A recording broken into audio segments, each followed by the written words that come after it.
सस्ती पढ़ाई का, सस्ती दवाई का, लेकिन इस बजट को देखकर लगता है कि सरकार का सपना कुछ और ही है। अध्यक्ष महोदय, सरकार कह रही है 44 लाख करोड़ का टैक्स रेवेन्यू होगा। देश का कुल कर्ज आज भी जीडीपी का करीब 55% है। इस कर्ज का ब्याज अकेले पूरे बजट का 26% खा जाता है, यानी हर 100 रुपये में से 26 रुपये तो सिर्फ पुराने कर्ज की ब्याज चुकाने के लिए चले जाते हैं।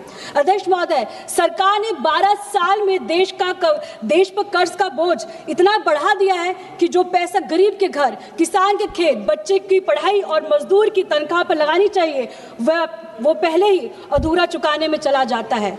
ये अमृत काल नहीं है, ये कर्ज काल चल रहा है। अध्यक्ष महोदय, लगता है कागजों पर बजट बहुत बड़ा है, लेकिन जनता के लिए जगह बहुत छोटी है। अध्यक्ष महोदय, ऊपर से बजट चमक रहा है, नीचे से घर का बटुआ फट रहा है।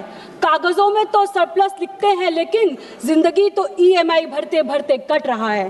कर्ज बढ़ता जा रहा है, बजट पीछे छूट रहा है, डेब्ट तो एसेट से तेज भाग रहा है। अध्यक्ष महोदय, ये कैसा अमृत काल है जहां आम हिंदुस्तानी का भविष्य गिरवा रखा जा रहा है। अध्यक्ष महोदय, 2019 में इस सरकार ने बड़ी कंपनियों का कॉर्पोरेट टैक्स 30% से घटाकर 22% कर दिया।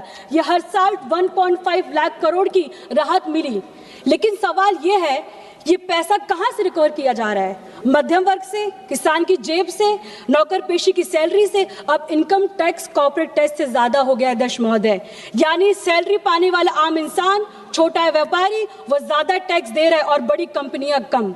तो थ्योरी ये थी कि कॉर्पोरेट को छूट दो तो वो आपको इन्वेस्ट करेंगे, जॉब्स आएंगी। 12 साल हो गए अध्यक्ष महोदय, जॉब्स भी नहीं मिली, इन्वेस्टमेंट भी नहीं हुआ, लेकिन कॉर्पोरेट का मुनाफा जरूर बढ़ गया। अध्यक्ष महोदय, माननीय अध्यक्ष महोदय, आज भारत का आम परिवार घर बनाने के लिए नहीं, बच्चों को पढ़ाने के लिए नहीं, रोटी के लिए कर्ज ले रहा है, इलाज के लिए कर्ज ले रहा है, शादी के लिए कर्ज ले रहा है और जिंदगी जीने के लिए कर्ज ले रहा है।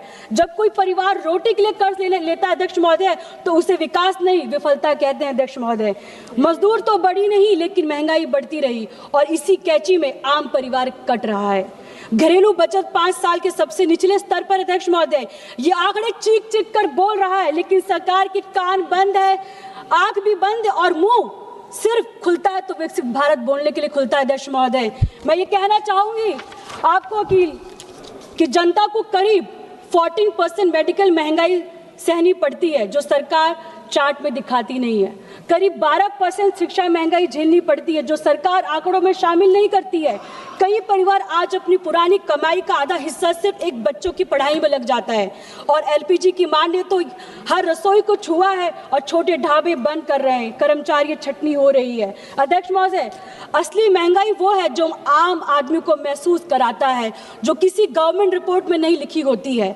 अध्यक्ष महोदय, उत्तर प्रदेश सबसे ज्यादा सांसद इस पार्लियामेंट में आते हैं, लेकिन वहां का पर कैपिटा इनकम आज भी नेशनल एवरेज से भी कम है। इतने सालों में डबल इंजन गवर्नमेंट तो बनी आपकी, लेकिन डबल इंजन तो लगा तो दिया आपने, लेकिन आदमी से भरी ट्रेन खींचने के लिए उस इंजन में दम नहीं। अध्यक्ष महोदय, मैं आपसे ये कहना चाहूंगी कि मिडिल ईस्ट की इस लड़ाई के दौरान अमेरिका ने कहा कि उन्होंने भारत को दूसरे देशों से तेल लेने के लिए अलाउ किया।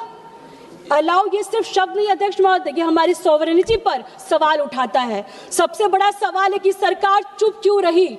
सरकार के जो ये लोग रोज बड़ी बड़ी बातें करते हैं अध्यक्ष महोदय, वो आज किसी दूसरे देश की प्रेस कॉन्फ्रेंस में अलाउ जैसे शब्द सुनकर चुप बैठे हैं। अध्यक्ष महोदय, 1971 में इंदिरा गांधी जी ने प्रेसिडेंट निक्सन की धमकी को नकारा था, अटल जी ने पोखरण के जरिए दुनिया को जवाब दिया था। आज हम अलाउ सुन रहे हैं और सरकार ये किसी व्यक्ति की तरफ से ट्वीट नहीं आया। अध्यक्ष महोदय, मैं आपको ये कहना चाहती हूँ, ये कैसा आत्मनिर्भर सरकार है, ये कैसा देश है। मगर मैं ये कहना चाहूंगी, चिप भी विदेश का है, एआई भी विदेश का है, तेल भी विदेश का है, ऊपर से इजाजत भी अमेरिका दे हमें। ये कैसा आत्मनिर्भर पल रहा है अध्यक्ष महोदय। वेवर लेकर भी खुद को ग्लोबल लीडर बताने से सबसे बड़ा विडंबना है। अध्यक्ष महोदय, जब अपना फ्यूल भी दूसरे के लाइसेंस से मिली तो देश की सॉवरेनिटी पर सीधा सवाल उठता है। अध्यक्ष महोदय, भाषणों में तो आत्मनिर्भर है, फैसलों को किसी और के अलाउ का इंतजार करते हैं। अध्यक्ष महोदय, महोदय। ये लोग G20 देशों में फीमेल वर्क पार्टिसिपेंट सबसे कम है अध्यक्ष महोदय।